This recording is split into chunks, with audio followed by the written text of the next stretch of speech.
I'm Dina Moses from Vermont Weeding Supplies, and this video goes along with the June 2021 Rigid Heddle Kit.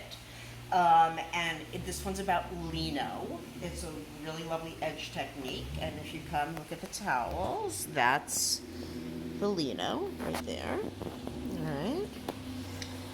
And that's the pattern, which we really don't need because this is not in the pattern. I am going to show you on the warp from last month because that's still on the loom. In an ideal world, you would have a pickup stick, and the pickup stick would be wider than your warp, and it's okay if you don't have a pickup stick because other sticks work just as well, right? So you can use a shuttle, you can use any random stick, it's okay. Wider is better. All right, so I'm done making a mess here. We can come over here and look more closely. Leno can be done on a closed shed or on an open shed. So if I was doing Leno on an open shed, I would actually have this in the up position, but this is Leno on a closed shed. So the heddle is in the neutral position. I'm going to treat each group of threads as one thread. You're going to want to get up close for this, all right? And what I'm going to do, you can use different widths, depending on how big you want your Leno.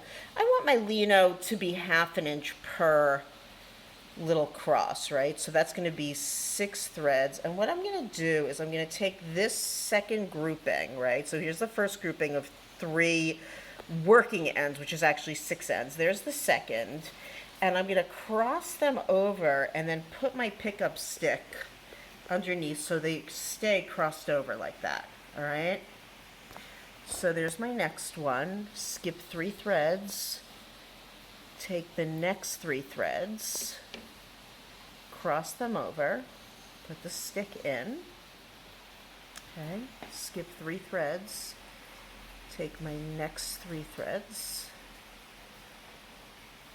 cross them over, put the stick in. All right, I'm going to do that one more time, and then I'm going to go into like fast, quick sort of motion, right? So there's my 3 threads, cross them over, put the stick in. All right, but when I'm really like just wanting to do this, what I do is I'll do it a bunch of groups at a time. I'll take the 3 threads here, right? I'll use both hands. I won't hold the pickup stick, and I'll cross them over, put my finger in between that, and I'll just work my way over a few inches doing that.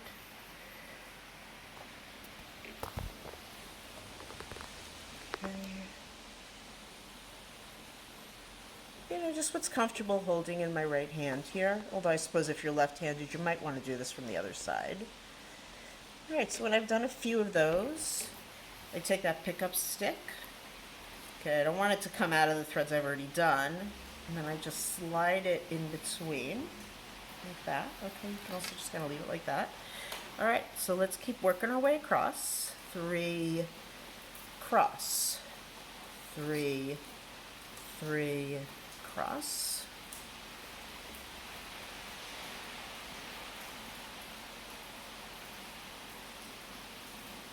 And I just want to show you, I'm going to put this through in a moment, but if you've got a shuttle, works just as well, right?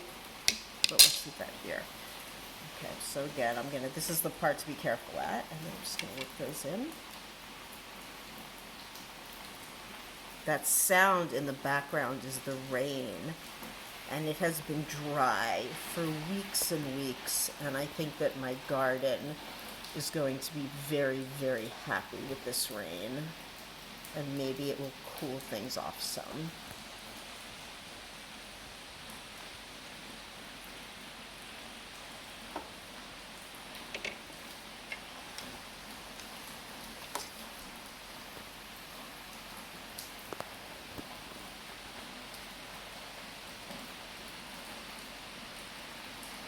If you want to do 4 threads and 4 threads or 2 threads and 2 threads, that's okay also. You can play around, see what you like. I think this is a nice border for the towels.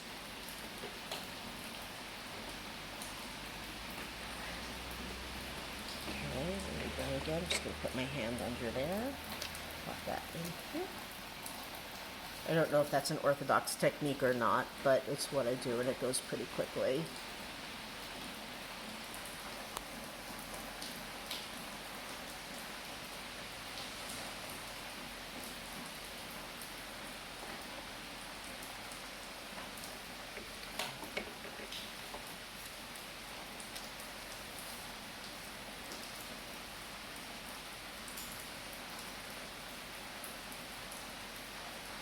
You know, and if you have an uneven number of threads, I don't. This is perfectly divisible by 6, but if you have an uneven number of threads, you can just make the last group a little smaller, a little bigger.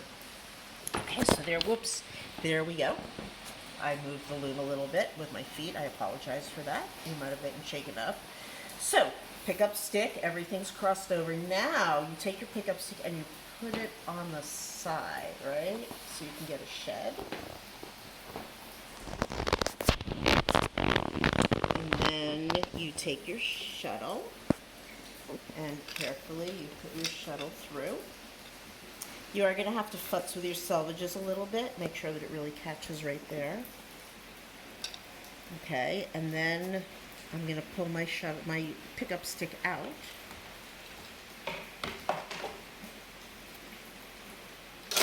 And I'm going to beat it down. I'm going to beat it pretty hard. Like, it's going to be hard to get it down there. And this is where I think I might have done better to push that down with my pickup stick, but I did not.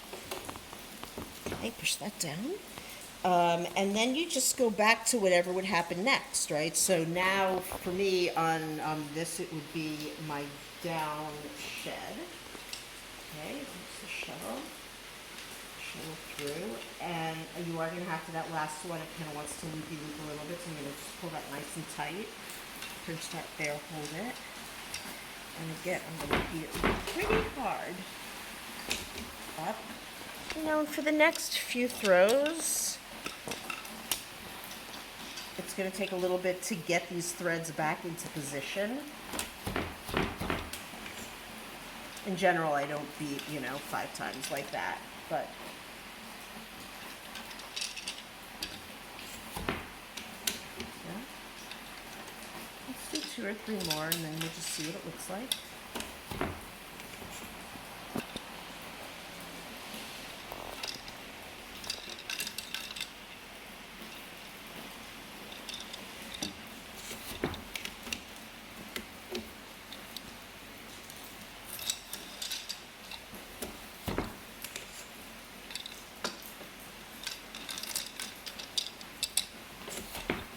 Notice my beat now is back to normal. My threads are back to normal. Now the only thing I'm going to comment on here, let's put that back into the neutral position, is that for me, you never know when you're doing this, right? That space is a little bit larger than I would have liked. And I think that's because I didn't beat it with the pickup stick right in the moment. But you can play around with it, see what you think. I could also probably go in with a tapestry fork and push those down a little bit if I wanted to. But that's the general idea. I hope you enjoyed trying this technique. And thanks for watching, and thanks for joining me.